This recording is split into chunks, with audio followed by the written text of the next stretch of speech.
Bonjour les amis, bienvenue sur ce YouTube channel. Allez, une nouvelle vidéo cette semaine. Tout d'abord, je voudrais remercier nos abonnés, comme toujours, et nos Patreons, hein, c'est normal, ils nous suivent, ils nous font chaud au cœur, ils nous envoient des messages, donc je leur renvoie le bonjour. Pour ceux qui ne sont pas encore abonnés, eh bien, je vous encourage à le faire, hein, il vous suffit tout simplement de cliquer sur le petit lien dans le coin de l'écran. La vidéo de cette semaine. Donc on va parler cette semaine des routes loxo et orthodromiques. Donc ce sont la différence entre les routes que l'on peut tracer avec son autopilote quand on prend une route droite et celle qu'on va tracer avec un logiciel de cartographie. On va voir comment on fait le point sur une carte papier. Voilà, des détails sur la Transat également, l'AIS, tous ces petits détails. Ça se passe maintenant. Allez, c'est parti.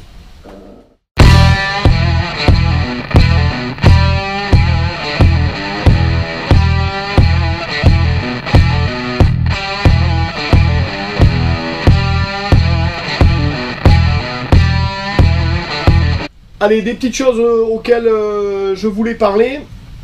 On va commencer par l'AIS à bord.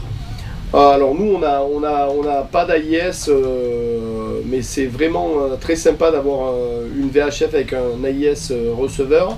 Et puis surtout ça permet à votre famille de pouvoir avoir votre position. Pourquoi on n'a pas d'AIS à bord? Tout simplement parce que comme il y a une veille 24 heures sur 24 dans mon bateau, je ne suis pas en solo. On regarde, donc j'ai quelqu'un qui est 24 sur 24, enfin moi ou quelqu'un d'autre qui est en veille, donc j'ai pas vraiment besoin qu'on me dise voilà il y a un bateau à 20 000 qui passe au large. C'est pas une information qui m'intéresse plus que ça, et les bateaux qu'on a en visuel, eh bien, on les voit, mais je trouve que l'AIS est un très très bon outil.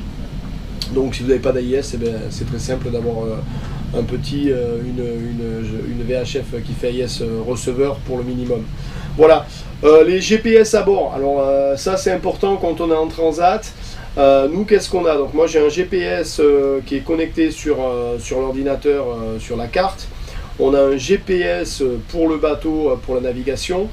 J'ai un GPS portable également sans cartographie qui donne ma position. D'ailleurs, un GPS de voiture, un TomTom, etc., marche au milieu de l'Atlantique, donc si vous en avez un, emmenez-le. Également, pour ceux qui ont alors là je fais pas de pub, mais des iPhones, vous allez sur la fonction compas et vous allez voir que même tout éteint, il vous donne votre longitude, votre latitude et le cap que vous suivez. C'est hallucinant, mais bon, ça se passe bien. Donc ayez toujours, je pense, un GPS de secours ou deux à pile, parce que ça permet de faire le point sur la carte. Nous ce qu'on fait, c'est qu'on fait 2 points jour sur la carte, hein. On fait quand même une estime entre les 2 points, donc notre grand jeu c'est d'essayer de faire l'estime. Donc on sait où on est, puisque notre dernière position on l'a eu avec le GPS. Et avant de prendre le GPS 12 heures plus tard, on fait ça à 8 h du matin, à 8 h du soir, ce qu'on fait c'est qu'on essaie de trouver une estime. Donc on dit voilà, on a fait cap autant, on a fait à peu près telle moyenne, on a fait tel lot, on devrait être là. Et là on vérifie avec la position GPS, on continue à faire de l'estime à bord. C'est très important, ça nous permet de mieux comprendre la dérive du bateau, la dérive de vent et la dérive de courant. Et si on a un problème quelconque, on sera quand même à même de faire une position plus ou moins juste et de faire la traversée. Donc je vous encourage vraiment à faire de l'estime à bord et à faire du tracé carte, hein. On va vous montrer dans une seconde comment ça se fait. Je pense que c'est quelque chose qui est très important à garder sur le bateau. Voilà, je pense que j'ai à peu près tout traité. Bon, les quarts de nuit, donc 2 heures, 2 heures, 2 heures, 2 heures, 2 heures, une personne sur le quart de nuit. L'eau, vous avez vu sur les vidéos d'avant, on gère ça avec des pulvérisateurs, hein, de jardin qui font 2 litres, on prend les douches avec ça, ça nous permet que tout le monde se douche. Le gaz, on a pu faire remplir notre bouteille de butane au Cap-Vert, on a une bouteille de 13 kg, donc c'est pas un problème. On a une grande bouteille, mais si vous avez des petites, je pense qu'ils peuvent les remplir aussi. Voilà, il y a un approvisionning qui est à peu près sympa, comme vous avez pu voir dans la semaine d'avant. Allez, voilà, c'était tout pour aujourd'hui.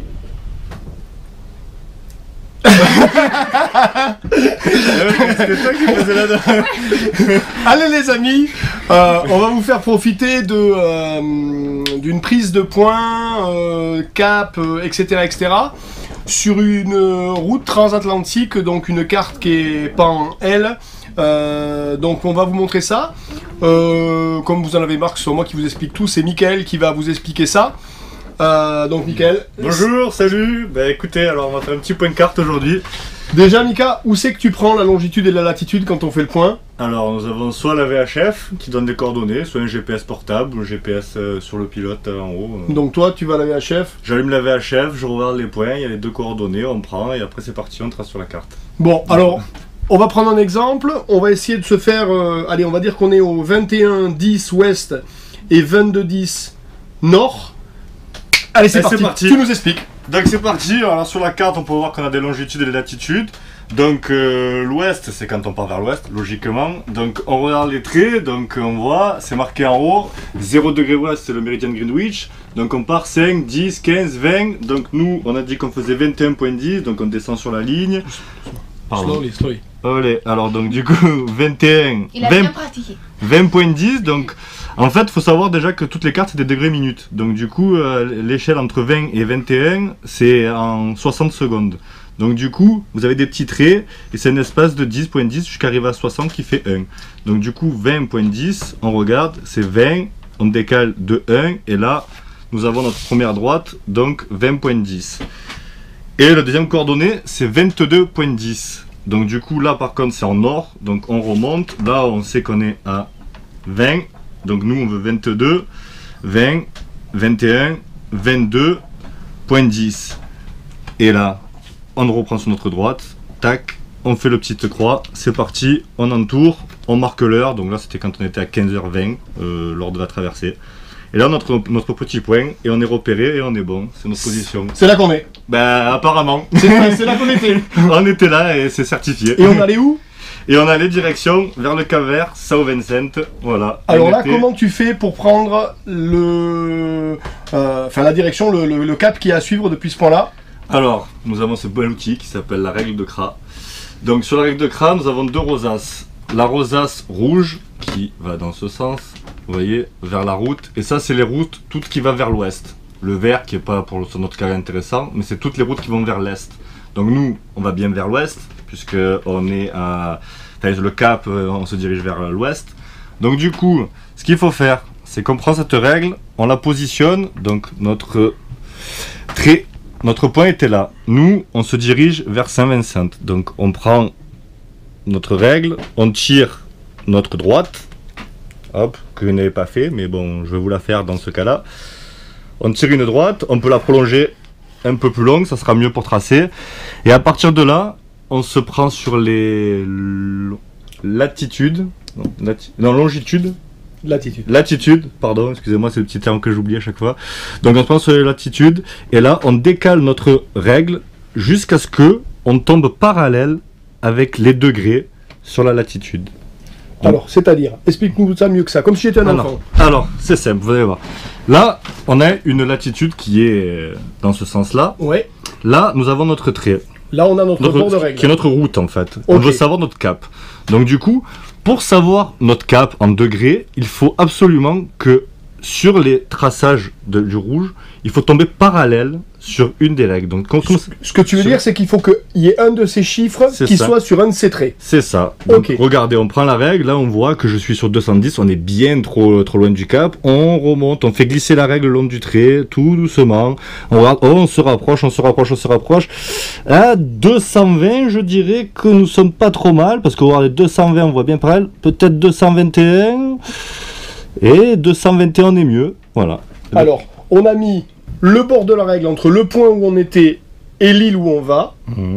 On a mis la colonne rouge sur une des parallèles et on lit la mesure qui est 221. Sur ce fameux parallèle, 221. Voilà. C'est le cap. Donc là, ce serait cap au 221. 221, capitaine. Allez, cap au 221, c'est parti. Et on tape sur Saint-Vincent dans un petit moment, ce qu'on va vous dire par la suite d'ailleurs. Ah, et comment on sait comment on sait? Parce que bon, c'est aussi intéressant de savoir combien de temps on va mettre. Alors, parce que la question, on nous l'a souvent posée pendant cette traversée. Combien de temps il reste? Donc, combien de milles? Sur cette magnifique règle de Kra. Encore la même. Eh oui, elle est bien quand même, hein, ils sont pas été cons quand même. Pose-la là, on la verra mieux. Voilà, alors, nous on est des marins, donc on va pas parler en kilomètres, hein, on va parler en milles. Donc nous avons des graduations en milles. Nous avons deux échelles. Une échelle à 1 cinquantième et une échelle à 1 centième. Enfin, 1 cent millième, pardon. Donc, et ce qu'il faut savoir, ce qui est intéressant, c'est qu'il faut toujours savoir l'échelle de la carte. Et là, elle est 7 620 000. Donc, ce qui est pour notre calcul va être beaucoup plus simple de prendre une échelle à 1 cent millième. On aura beaucoup moins de code de division et de multiplication à faire. Enfin, c'est une règle de 3. Donc, c'est parti. Donc, on prend, nous, c'est les rouges qui nous intéressent. Donc, les rouges, vous voyez, 0, 1, 3. Donc, là, c'est le noir, mais nous, c'est 2, 3, 4, 5, 26 de suite. Donc, on prend notre règle, on positionne notre 0 soit sur Saint-Vincent, soit sur notre point, enfin, peu importe, c'est pas ça la question. Vous prenez la mesure exacte que vous avez entre les deux, et là nous pouvons lire donc 3, 5, 5,5, 5,6, 5,7. Donc nous avons 5,7 1000 à l'échelle 1 cent millième. Maintenant, ce qu'il faut faire, c'est faire la conversion par rapport à cette échelle, par rapport à cette carte qui est à 5 millions. 1,7 620 000. Toi, t'aimes bien les mettre. Ouais, bon. J'ai pas de calculatrice sur moi, mais je vais vous expliquer. Ça, voilà, on va trouver la calculatrice. Donc, nous avons 5,7 1000 à 100 millième. Nous, on a 7 millions. Donc, le plus simple, c'est de décompter les 5 zéros que nous avons de la règle. Ouais. Donc, si on enlève 5 zéros, ça fait 1, 2, 3, 4, 5. Et donc, du coup, notre échelle se ramène à 76,2. Donc, ce qu'il faut faire, c'est votre mesure qui est de 5,7. Vous la multipliez par 76,2 et vous avez exactement le nombre de 1000 qu'il vous reste à parcourir. Donc, on va faire le calcul devant vous. 5,7 fois 76,2 et ça nous donne 434,34 000. Voilà. Donc 434 000. Voilà, c'est la distance qu'il nous reste à parcourir. Et c'est 76, hein. C'est pas 76. 76. 76. L'accent, ouais. Ou 66. Et donc, quand on était là, on avait à faire donc un cap au 210. 221. Pardon, excusez-moi. C'est pas grave. Et il nous restait 434 000 à faire. C'est ça, tout à fait. Et nous étions quasiment à mi-parcours. Et pourquoi, parce que là je comprends pas moi, pourquoi on est parti d'ici, hein, de cette île-là. Oui, tout à fait, de Tenerife. On allait ici, au Cap-Vert. Pourquoi on n'a pas été en ligne droite? Pourquoi on se trouve avec un point qui est là, à droite de la ligne? Parce que la ligne droite, c'est pour les bateaux à moteur. Nous, on est des voiliers, donc malheureusement, on avance avec le vent. Et ce qui s'est passé à ce moment-là, c'est qu'on avait vent plein cul. Donc à 180... Plein cul. Oui, pardon. Parle poliment, s'il te plaît. Donc dans le dos. Donc ce qui est très difficile comme navigation parce que le bateau risque d'empanner. Donc par sécurité et aussi par navigation. Je connais pas beaucoup de gens qui naviguent en plein cul comme ça. Donc nous avons légèrement mis 30 degrés ou 20 degrés bâbord dans ce sens-là. Et donc du coup, nous avons décalé notre route.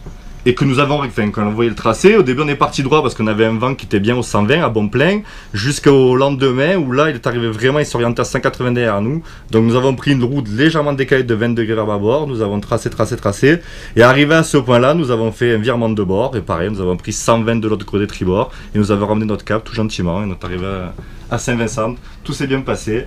Ça prend bien sûr un peu plus de temps que la route théorique qui est de 833 000 à la base. Nous avons fait peut-être, nous, 860 000. Mais bon, c'est comme ça, c'est le jeu.